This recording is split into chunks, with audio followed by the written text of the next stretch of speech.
Welcome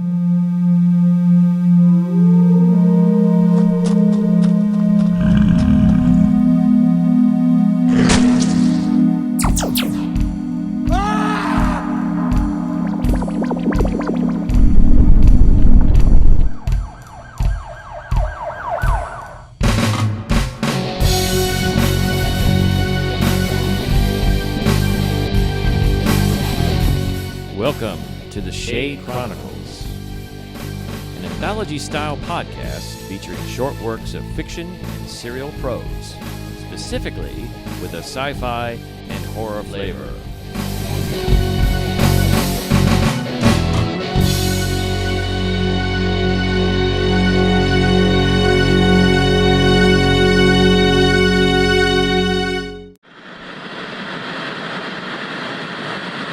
Just a quick prelude to the podcast before it starts. Derek and I, when we were doing the podcast for the art of the Shade Chronicles, failed to mention that this is a video podcast that you can catch on YouTube. But if you are a traditional Spotify podcast listener, don't feel left out. You can still listen to the audio for the podcast, and even though we're referring to visual things, you can go to our website and download the slideshow that we used for talking about the art of the Shade Chronicles. And that website is theshadechronicles.com. So we'll get on with the podcast as previously recorded. And we're back again, and this time we have an episode, and we're going to discuss our artwork for the podcast. We started off with a logo that we then changed. The first logo that we changed to was a really, I think, really nice one that Lawrence did. He put it together. It looks good on certain colors of merchandise. Maybe not all the merchandise, but I know that there's certain ones that it looks really cool on. And you want to give a little background there, Lawrence, on that one? Yeah, so the original one was just something I slapped together, to be honest with you. I just, we were like, holy shit, we're doing this, we're doing this for real. So we're making a podcast, and I got to write stories, and we got to have sounds and music and things. So, I slapped that together. Well, so this second one is one that I took a little more time with, and as far as my own artwork sensibilities go, I'm very much a comic book-ish artist. I've tried to do regular painting and other more serious types of artwork, but it seems that my art style always lends itself to more of a cartoonish comic book style.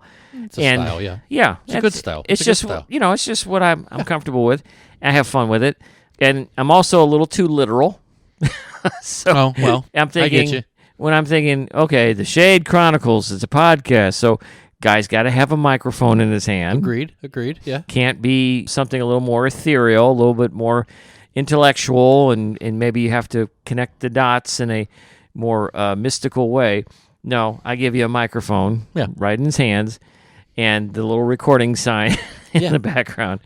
But that's just kind of what I did there, and some of it was done by hand first, the drawing, the initial sketch, and maybe some of the ink work. If you're familiar with comic book drawing and how the artwork comes together, there's the inking process. Right. And then all the colorization is done in the computer. Mm-hmm. Okay. Just because I'm familiar with it, can work Photoshop and that kind of thing. So that was my one question. I was wondering about that. And as we go further with the other pictures, we're going to see because we kind of split up the season in different pictures. And I started off, and we'll get to that, and then you continued. But what I'm looking at now, the one that is the second one that you did, the ones that I don't know if you're showing. I'm sorry. That was the one we were on. Okay. Okay, yeah. That was the one I was kind of finishing on my comments. Well, I just realized that we must have the same thought process, because when we get to the next one, it's still kind of following that, I don't know if you want to call it branches or the tendrils or whatever like that coming off of it, but I like this because I like how it separates it from the background. Yeah. And like I was saying earlier, if you get on a certain color of merchandise that we have, it looks a lot better than other colors. So if you ever do that, do that. But anyway, that's all I want to say on that one. It looks, I like it. I mean, it looks really good. Yeah, I mean, the branches is either like maybe branches in a dead forest, like during a Halloween or a fall, winter kind of scene where it's already creepy because they look like these big, long fingers reaching out to the sky. Or it could also be like veins carrying blood and that kind of stuff, and just been gorged and ready to burst. I mean, I don't know. But, yeah, it's kind of a weird place. My thing is, I like about it is that if it's on a merchandise, and I looked at it on merchandise in our merchandise store, and it just really, I hate this word pops, but I like how it just, you're seeing a color, and then all of a sudden, bam, that's in the middle, and it looks very three-dimensional, and I really like that. Yeah, I mean, it's a graphic designer in me. I trained for a while as a graphic designer, did some work professionally as a screen printer and a graphic designer. So it's just, it almost looks a little too overproduced and commercialized in some respects. It's not fine art by any stretch, but I'm glad you like it. I do like it. Yeah. So, but let's talk about your logo, sir, which you brought to me not that long ago, which, again, now I feel as though you are more of the classic pen and ink guy who does the cross-hatching and the stippling and all these. If you don't know those terms are terms used in drawing with ink, all to render and shade and bring to life an image like you have here, which is very, very much worked over with these techniques from a more classic approach. Yes, agreed, first off. But secondly, I think my biggest thing is with my art, and you do it too, you may not know it, but I just really like the ability to manipulate what people see. Sure. And that, in a weird way, turns me on, if you want to call it that, with my art. And I really like that part because I'm controlling what they see, and it's for good. It's for good. It's not for bad. Sure. But it's just because I want them to see the three-dimensional. I want them to use your powers for good. That's right. Yes, sir. I want them to see that type of stuff. And just go back to your logo you just showed a minute ago. The Shade Chronicle words are, and I didn't even realize I did this, but those are kind of using that same branching kind of look. And I didn't even realize I did that, to be honest with you. I thought it was really cool to look because I didn't want it to be something boring, regular. Yeah. But I like that it continued. But so I think that maybe that's our style. Yours is much more organic. Yeah. Mine is, I used a font. No, yeah. No, I picked a font that's, hey, that looks creepy. Sure. But yours is organic. There's a life to it. There's an effervescence to it that I like because it is so, natural. So... Anyway. And I think both of them, what I like about both of them, and I did mine much more than maybe you thought of doing for yours, I wanted to have something that was I'm picturing a golf shirt and a logo. And that's what I wanted mine to be. Even though if you put mine on a golf shirt, that's probably going to be way too small to be able to see anything. And yours is going to be way too small also. But my thought process was that and for hats that I wanted to have today, but I didn't get it in the mail yet. Yikes. Blame Spreadshirt on that one. Oh, we don't want to. Okay. Yes.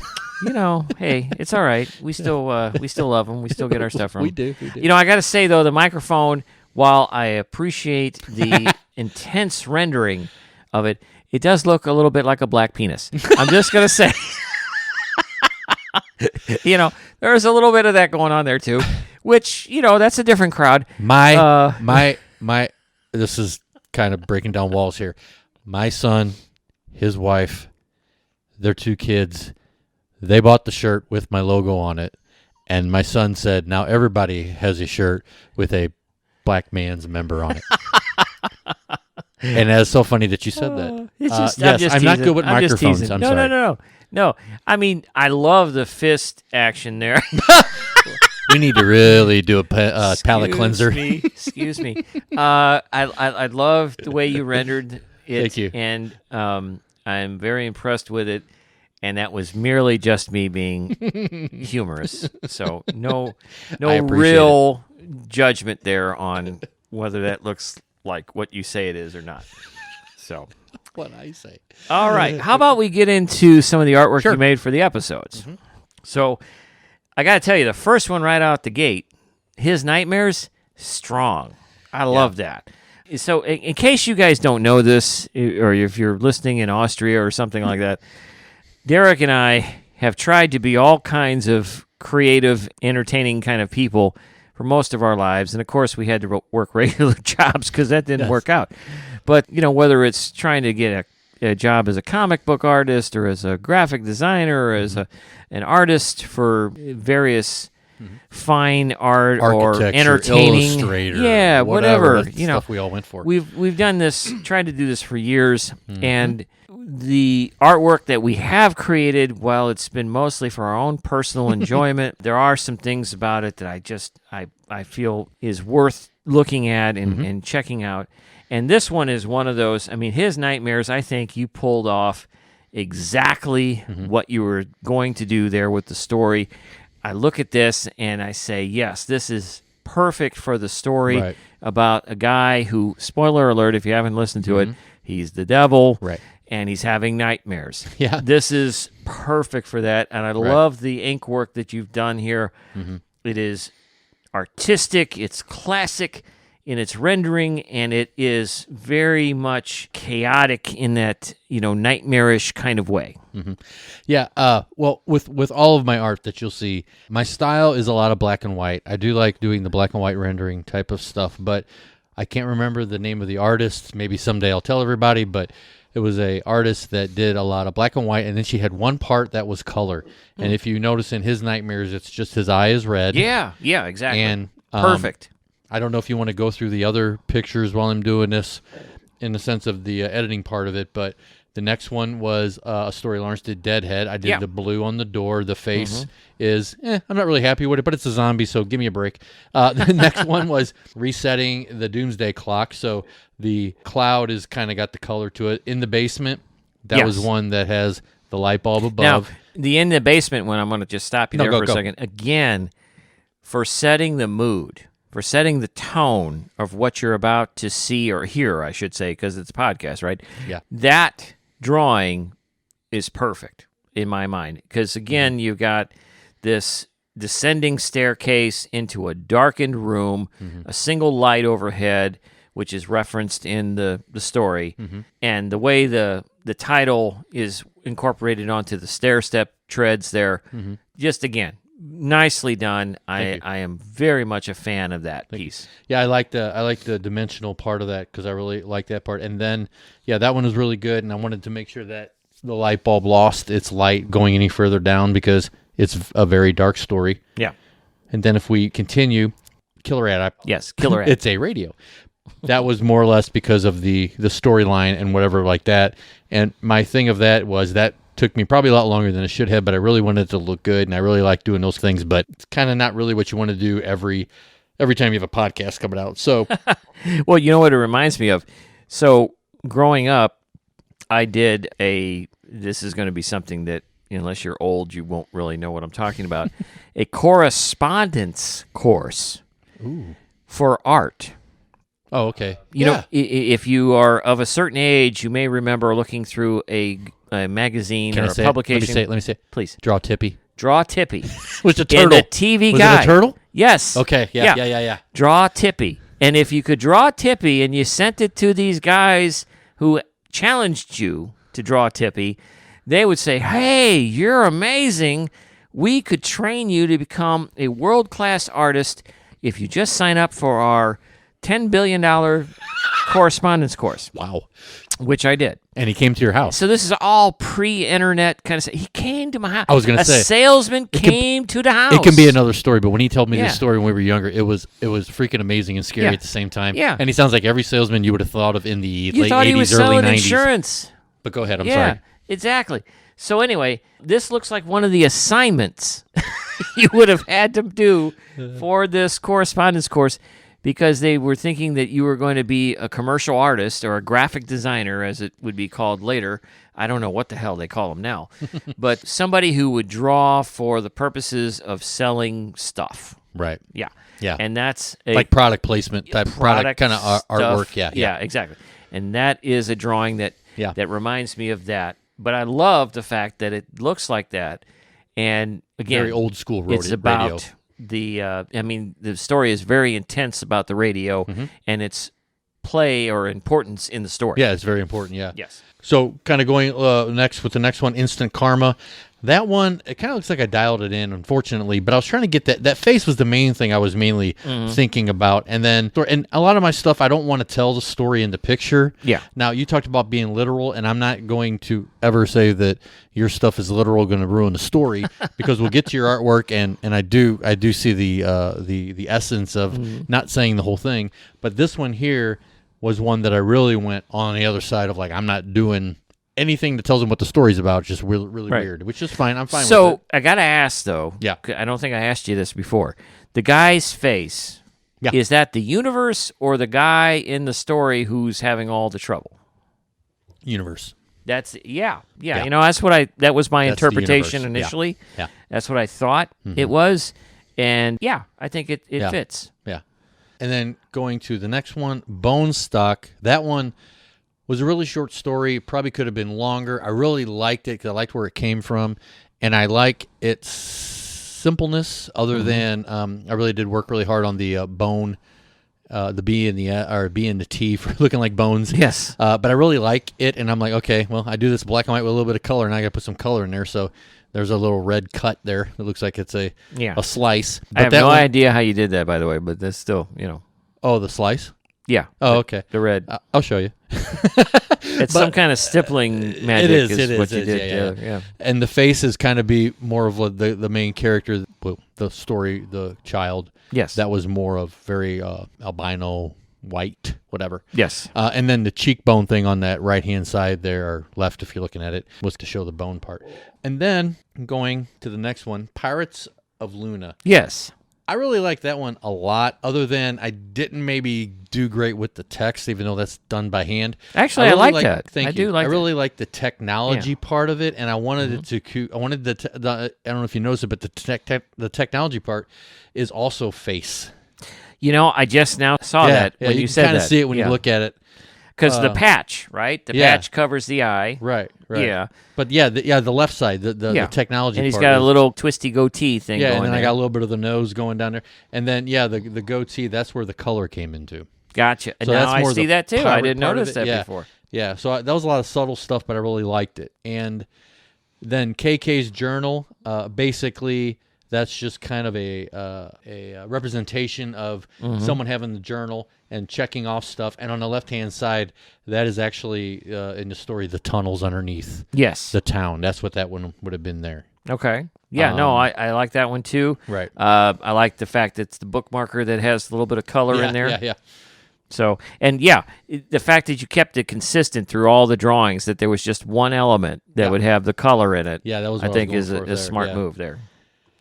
And then Santa's Claus. I probably could. I actually have another idea for that now that I think about it. But I wanted to kind of get a Santa Claus hand with long fingernails, and I didn't really do great with it. I wanted to do it though, but the glove is torn at the fingers, and that's one thing that's a little subtle. I see it there. now. I'm noticing. Yeah. So I didn't nail it. So like the nails poked through the ends of the gloves. Yeah. To kind of give that look that there was something going on there. But yeah, that's. I like the lettering too. By the way, I think that's really well done. I think I nailed the lettering better in the picture in my mind, but it was not bad. Yeah. So then the image next to that, or the next one, is my take on Santa's Claus. So what this was from is a Facebook post that we had just finished our season, which was right there up against Christmas time, or right after Christmas time. And I wanted to wish all of the folks following us, the two of them, on Facebook and Spotify, a Merry Christmas. So I just really quickly, sat down and sketched out this werewolf in a Santa outfit, because that's what the Santa's Claus story is about. Yeah. And, kind of being tongue-in-cheek there with the carols, like he's singing Christmas carols to you, and then slapped on a Merry Christmas there with a little Christmassy background. So, as you can see, very cartoony, very comic book, as in keeping with the style that is typically mine. Well, I just want to say real quick about that. That was the end of the first season, correct? Yes. Okay, I just want to say this. I worked very hard on my stories, and I like my stories, but man, I don't know. That last one that you did, Santa's Claus, probably my favorite of the entire season. Wow. And I think it's a lot. I think it's because you really worked in the background. You really got into the art No, you were doing well, but I mean the audio part of it, the background, the kind of, like I say, I every had time fun I with hear that. the environment, it wasn't overpowering. It was really good. So I just want to say that I believe that's one of my favorite, maybe not storytelling stories, but my favorite story to listen to that we did in the first season. Yeah, no, I had a lot of fun with all the sound effects and changing the voices for the elves and that kind of thing. That was a riot. I enjoyed that immensely. So, season 2 is where we're at now. First part, season 2. Yeah, part, season 2. So we start off with Fantastic Francis and Pathfinder. Now, do you want to explain a little bit of the reason why maybe I'm a little more dominant on this artwork side of things at this point in time? Because you're better than me. No. You were a busy guy. I was busy. You were a busy guy. I was busy. He took over for me. I stepped up, yes. Realizing, hey, well, we need to do something. And then it's kind of like eating Lay's potato chips. You can't eat just one. Folks, he ate a bunch of bags of Lay's potato chips. Look at all the stuff he did. Oh, my gosh. He did really well. Well, I could have eaten the Lay's potato chips regardless. Really well. But anyway, so we got the Fantastic Francis.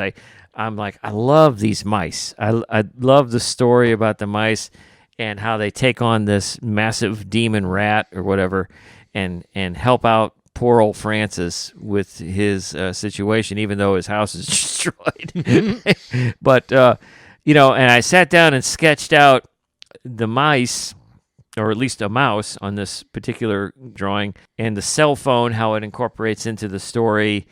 And I just like, man, this is fun. I got to be honest, at this point when I drew this, I hadn't really done any artwork for probably a number of months, if not pushing a year. Mm-hmm.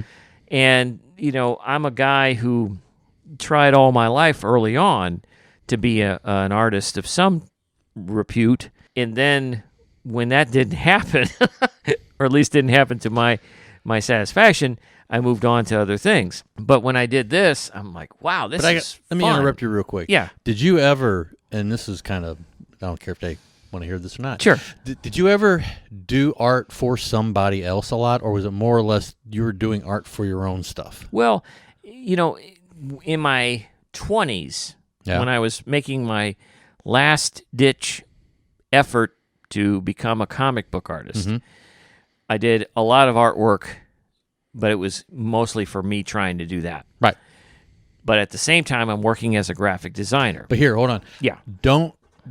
I'm not asking your job that you had to do for a company. You're doing work. You're obviously doing it for somebody else. Yeah. But as far as like on the side, you were doing comics. You were doing your own comic book art. Yeah. Did you ever do a lot of work for someone that had the idea of a comic or whatever, and you were doing the art for it? Briefly. Only the art, not any of the creative? Just briefly. There was a period in that late 20s, early 30s age area where, as I'm trying to find a way into the comic book world, so I approached the publishers, the main publishers at the time, and got rejected by all of them. I then started going the way of the independent, finding small publishers or small creators, writers or whoever that were needing artists, and trying to find a way in that way. Right. And I connected with a couple of people and had mixed results. I don't think anything I did actually, ever really culminated in a project. So that frustrated me. Mm-hmm. And then when I'm like, I can't depend on anybody else, I got to do it all myself. Right. And I made my last push to do it myself. And then I realized this is going to cost a fortune, and I'm not going to be able to do anything realistically with this that makes financial sense. That was always a factor. Right. Can the money side of this work out? When that didn't happen, I'm like, let's just move on. And so I moved on and, kept the professional side, working as a graphic designer and doing what I needed to do there. But it had been probably several years from that point before I actually started doing any artwork just for fun. Right. Just for me. Mm-hmm. And this project was probably one of those projects in a series of maybe a couple of years here, a couple of years there, do one thing here, do one thing there. This kind of brought me back to, hey, I'm doing this and I'm doing it more regularly than I used to, and I'm enjoying it. So that's why when you get Fantastic Francis, right. You remember when I sent you the text of Fantastic Francis, like 30 minutes later, I sent you the one of Pathfinder. I know. Well, see, that's my thing. That's my thing. That's what I'm getting at. This was kind of a loaded question in the sense of I was asking you that because I feel, and I kind of feel that way too about me, but the quickness, I'm not even talking about Pathfinder, the quickness you gave me Fantastic Francis, I think I'm probably exaggerating, but it was like, so do you want to still do something? You got something for Fantastic Francis? If not, then I can do something. I'm like, well, maybe. And all of a sudden it shows up. I'm dressed. It was very quick. I'm sure I'm being exaggerating. But my thing is that I think doing it I think you being the creative for someone else's information was something that maybe motivated you to do that. And I think I see that in what you've done for all of my stories, because when I look at the ones that I did for you, those are the ones that I think I felt more I know in my mind when I was sitting in the chair or at the art desk or whatever like that doing it, I know that they were a lot easier for me to figure out than what the hell I wrote about that I wanted to show visually. So I think it was doing it for someone else and kind of being in a team type of like that. But I think you also, in my mind, it seems like you just said, you probably enjoy it more, and you also enjoy what we're doing with the stories. So therefore, that's why you're able to do all these images so quickly and so good. Well, yeah, I mean, I've always wanted an audience from the very beginning. Yeah. And, unfortunately, you've been the default audience for well, most you've of it. been mine too, so. So you've had to bear the brunt of all the good and the bad and the ugly. I'm fine with that. Yeah. Kind of thing. But when it comes to my motivation for creating anything, right. If I felt that I didn't have somebody to hear it, to somebody to see it, somebody to read it, somebody to look at it, right, I wouldn't be as motivated. Right. And, even though right now we're at modest audience size and modest reach and that kind of thing, I still am excited about the fact that maybe somebody I don't actually know, that I'm not actually related to, that I'm not actually friends with, would hear or see something I did and say, I thought that was kind of cool. Yeah. And if I had that feedback, I would be just over the moon. Oh, yeah. Exactly. Exactly. That's what I'm thinking, too. Like, I mean, whenever, if I draw something, my wife loves it. I could put one dot on a piece of paper, and my wife loves it. Sure. Because she knows what it's going to turn out to be, and I'm not saying I'm great, but I mean, it looks decent enough. You and I, we are honest with each other, but then again, we both are fans of each other's work and things like that. Right. Yeah. If we have someone that doesn't know anything about us or anything in this world, then about us and related to us, and all of a sudden they come upon our stuff or whatever like that, that'd be amazing. Yeah. Right. For sure. Yeah. So, and we'll keep doing this. We'll keep creating and putting it out there, and maybe there'll be more people that see it at some point, or maybe not.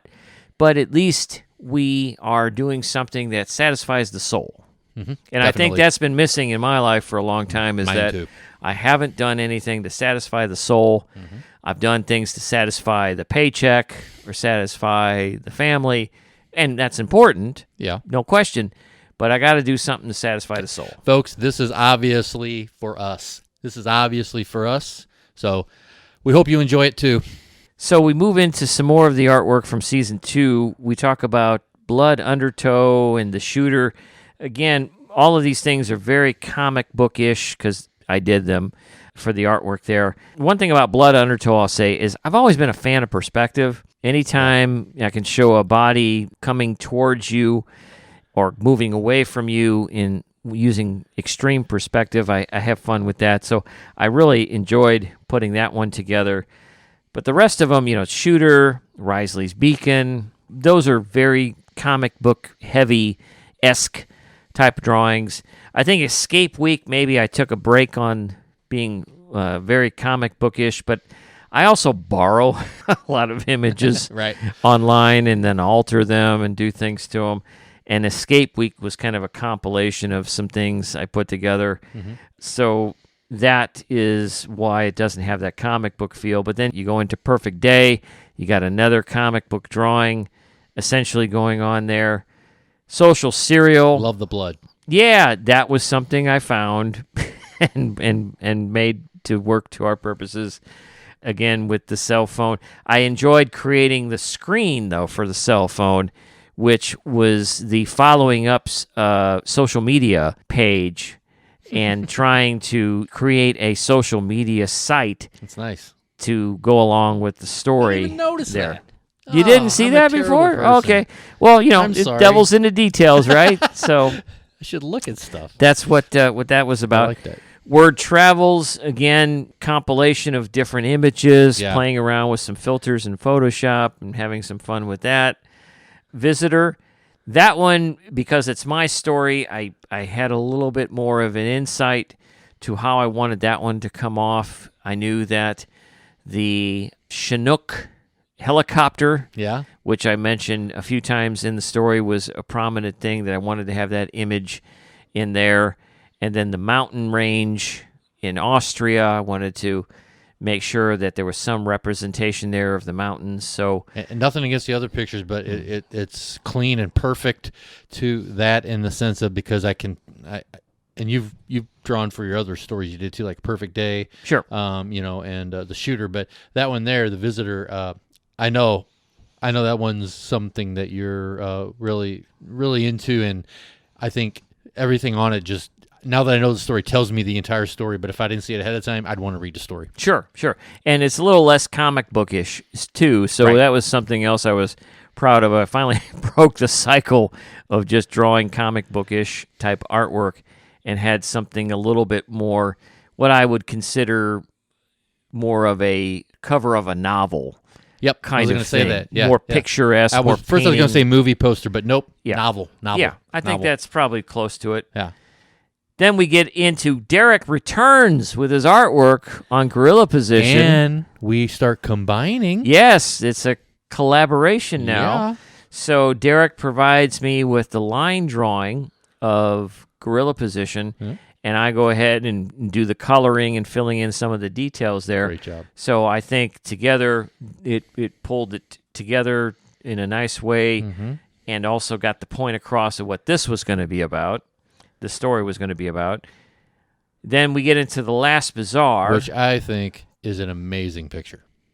That, I mean, again, you've got the line drawing provided by you. Yep. And so I'm hearing the story. I'm kind of getting the sense of the vibe that you're telling about this store and its area that it's located in and what's going on with the store. So I start pulling things that feel like it's appropriate for this type of store to help represent the image of it. I put that demonish character in the window because we're getting that evil vibe from the store, even though we're not 100% sure what the store is all about just yet. And we will find out more about that in the latter half of Season 2, I'm sure. Yes. So that was the inspiration for the color and the other elements that I added to the line drawing. The other image that comes up now is again, more of a promotional thing that I did for Season 2 with the character that is the skeleton or the Grim Reaper-ish kind of guy. Lovely purple shades. Yeah, again, reading glasses because we're reading stories, but they have a little purple tint to him because he's cool, at least we like to think he is. And he's showing off the peace sign, which, represents Season 2 and promoting the upcoming season. And then there's some variations on that. If you get into the We Want You, that's where we were promoting having other contributors to the podcast, which we're still open to. Correct. We just haven't had any takers. Right. So that's fine. Yeah. You might be a little shy about your work, or you just don't think that this is the right venue for it. Either way, if you get around to deciding that you want to contribute and play in the pool with us, feel free to send us some stuff at our various ways of contacting us through Facebook or our email. The other one, so this one is a special one. Is there more bones in that middle finger than normally? So that middle finger is a found image that I incorporated into the drawing. You can see there's similarities from the previous one. Yeah. I whipped it up real quick because I got so fucking tired of scammers. on Facebook. Yeah, I got them constantly contacting us, trying to. Did they think we're fucking stupid? I mean, seriously. I know. You know, hey, you are violating creative copyright of something, which we're not going to disclose. But if you just click on this obscure, weird link, you can clear it all up. Yeah, we will. Just give look at me this a finger. break. Exactly. Come on. Yeah, it's a waste of time. I mean, I'm close to being old and senile, but I'm not there yet. All right. And this is my attitude and response to all of those guys who are trying to get us to click on their weird, nasty links to fish our email or get personal information from us or whatever they're trying to do. Fuck you. And as a good friend of ours used to say, don't piss on my back and tell me it's raining. Exactly. Exactly. You guys are full of shit. Yep. You're not convincing anybody that you're legalistic or real. You know, forget it. It's stupid. I don't care where you're from or who you are. Just knock it off. It's wasting everybody's time. It's being ignored anyway. So exactly. And that's why I came up with that graphic. And so you don't see that on the Facebook or you don't see that in any of our promotional things. If you try to scam us, you will see that. I'll send that to you as a response to your communication with us. So if you want one of those, just try to scam us. Send us a weird thing and you'll get that image. So anyway, as we look at the second half of season 2, as far as the art is concerned, which is what we've been talking about, how do you feel in terms of your availability and what you're going to be able to produce and that kind of thing? I'm really liking the combo, even though we maybe should go back to certain things that we do individually, but I'm liking the combo part. Yeah, so for sure. I know that the second part of my one story, pretty much have something for already. Then I have a 3-parter coming up that I think we may want to combine on because looking at the last Bizarre one, it might be in kind of that vein. But yeah, and then I got a couple other ones that I have artwork ideas for to a point. So maybe I can throw them together. If not, I kind of do like the combo part. Well, the combo part means I send you a line drawing and you do the rest of it. And then with your stories, you're just doing the whole thing. Yeah. But I'm not trying to have you do that. No. And I'm liking that. I'm also liking, and we just, you just heard, I guess, you took a listen to one of the stories from the second half of season 2 from me that borrows from your universe, from the stuff that you created. Right. So now we're starting to cross over, not into just us doing artwork together, but also the storytelling. Yeah. We're starting to share and borrow from each other on that. Because I would like it. That wasn't the intent, but I like the whole idea of us making our own world to a point, to at least pull from time to time, because writing stories, that I think it's a cool way to resource something. Yeah, for sure. And I love borrowing, or not, I shouldn't say borrowing, but I love collaborating with other ideas. Right. And the ideas that you've created for the last Bizarre store and some other things you've got coming.